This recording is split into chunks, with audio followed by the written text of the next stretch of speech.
आज हम डिस्कस करने जा रहे हैं रिएक्शंस ऑफ फिनोल। जो रिएक्शंस ऑफ फिनोल है उनको हम दो कैटेगरीज में डिवाइड कर सकते हैं।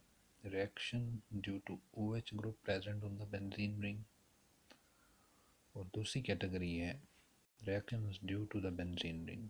ऐसे रिएक्शन जिनमें फिनोल का सिर्फ OH ग्रुप इन्वॉल्व होता है, नंबर वन। नंबर टू, वो रिएक्शंस जिसमें बेंजीन रिंग इन्वॉल्व होता है, मतलब OH ग्रुप सेफ रहता है और बेंजीन रिंग रिएक्शन हिस्सा रहता है। तो पहले हम आज फर्स्ट कैटेगरी ऑफ जो रिएक्शन है उसको डिस्कस करते हैं। जैसा कि हमने लास्ट टाइम डिस्कस किया था कि OH group of phenol is responsible for the acidic behavior of phenol. So phenol is a weak acid when it is treated with strong base sodium hydroxide. तो ये सोडियम फेनॉक्साइड बनाता है, और ये sodium phenoxide further जब हम इसको किसी अल्काइल हैलाइड से रिएक्ट करवाते हैं तो this gives us the ether. जैसे कि इथाइल आयोडाइड से रिएक्ट करवाते हैं तो उसके साथ हमें जो है वो इसका ईथर में कन्वर्ट हो जाता है, ईथर फॉर्मेशन। तो ये वो रिएक्शन है जिसमें फिनोल का जो OH ग्रुप है जस्ट वो हिस्सा ले रहा है कि जब आप फिनोल को रिएक्ट करवाते हैं स्ट्रॉन्ग बेस के साथ, NaOH के साथ, तो ये उसका जो सॉल्ट है, एसिड बेस रिएक्शन है, सोडियम फेनॉक्साइड बनता है। This phenoxide when treated with ethyl iodide तो ये उसका ईथर में कन्वर्ट हो जाता है। ये जो मेथड है, this reaction for the synthesis of ether, this is also known as Williamson's synthesis. Williamson's synthesis यहाँ पे ये लिखा गया है कि this method of preparation of ether is also known as Williamson's synthesis. अच्छा, तो दूसरा जो रिएक्शन है अल्कोहल फिनोल का जिसमें उसका OH ग्रुप इन्वॉल्व होता है, दैट इज एस्टर फॉर्मेशन या फ्रीडल क्राफ्ट एसाइलेशन। कि फिनोल जो है that can be converted into ester when they are treated with acid anhydride और acid chloride. When phenols are treated with acid anhydride or acid chloride under acidic or basic conditions, then they are converted into ester. के जो phenol का OH है उसमें से H की जगह कोई जो एसाइल ग्रुप है वो सब्सटीट्यूट हो जाएगा। And this method is also useful for determining the for estimation of the number of OH groups present in on the benzene ring. मिसाल पे यहाँ जो एग्जांपल दी कि when phenol is treated with, कि जब हम फिनोल को रिएक्ट करवाते हैं बेंजाइल क्लोराइड से, बेंजोइल क्लोराइड, तो in the presence of sodium hydroxide that gives us phenyl benzoate। ये एक एस्टर है जिसमें जो फिनोल का OH में से H रिप्लेस हो जाता है, उसकी जगह जो एसाइल ग्रुप है वो अटैच हो जाता है। इसी तरह जो दूसरा रिएक्शन है कि when para-nitrophenol is treated with acetic anhydride in the presence of sodium acetate, that gives us para-nitrophenyl acetate।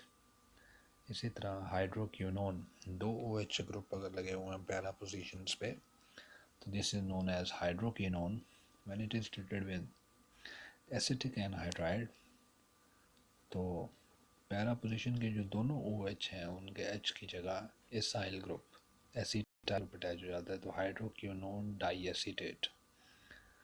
और हमारे पास एक क्लासिक एग्जांपल, ये बेहतरीन एग्जांपल है कि when salicylic acid, salicylic acid is treated with this one, salicylic acid is treated with acetyl chloride in the presence of pyridine and under acidic conditions। तो यहाँ पे अगर आप गौर करें, एक H जो रिप्लेसेबल H है वो फिनोल का जो OH है वहाँ मौजूद है, और दूसरा कार्बोक्सिलिक एसिड COOH उसका जो H है वो भी रिप्लेसेबल है, वो भी मौजूद है। लेकिन अगर आप गौर करें तो ये सैलिसाइलिक एसिड का जो OH का H है उसकी जगह एसिटाइल ग्रुप आता है, and this product is also known as acetyl salicylic acid, which is commonly known as aspirin. This method is used for the preparation of aspirin. Aspirin जो एक टैबलेट हम use करते हैं डिस्प्रिन के नाम से जो मशहूर है, उसकी प्रिपरेशन में ये यूज़ होता है। यहाँ एक बात जो समझनी ज़रूरी है, जो कि इससे अगला पैरा में यहाँ पे एक्सप्लेन की गई है इस पैरा के अंदर, कि जो OH का H है उसकी जगह एसिटाइल ग्रुप आता है, जो एसिड का H है उसकी जगह H वो रिप्लेस नहीं होता, वो एज सच मौजूद रहता है। वो प्रोडक्ट के अंदर अगर आप गौर करें वो मौजूद है। जो OH का H है उसकी जगह एसिटाइल ग्रुप आता है। क्यों? वजह इसकी ये है कि जो फेनॉक्साइड आयन बनता है H के रिमूव होने के बाद वो ज़्यादा स्टेबल है बेंजोएट आयन की निस्बत। कि अगर हम कार्बोक्सिलिक एसिड का जो H है उसको रिप्लेस करें तो जो नेगेटिव आयन बनेगा बेंजोएट आयन, वो लेस स्टेबल है उसकी निस्बत के अगर हम OH में से H रिप्लेस करें। फेनॉक्साइड आयन जो बनेगा वो ज़्यादा स्टेबल है, बिकॉज जो फेनॉक्साइड आयन है वो कॉन्जुगेट बेस है वीक एसिड का। हम कहते हैं कि जो वीक एसिड होता है उसका कॉन्जुगेट बेस स्ट्रॉन्ग होता है। तो अगर आप फिनोल का OH में से H रिप्लेस करेंगे, जो नेगेटिव आयन बनेगा वो फिनोल का कॉन्जुगेट बेस होगा, और फिनोल एक वीक एसिड है तो उससे जो कॉन्जुगेट बेस बनेगा वो स्ट्रॉन्ग होगा। दैट्स वाई तो जब हम एसिटाइल क्लोराइड से रेड करवाते हैं सैलिसाइलिक एसिड को तो OH का H रिमूव होता है, एसिड का H रिमूव नहीं होता।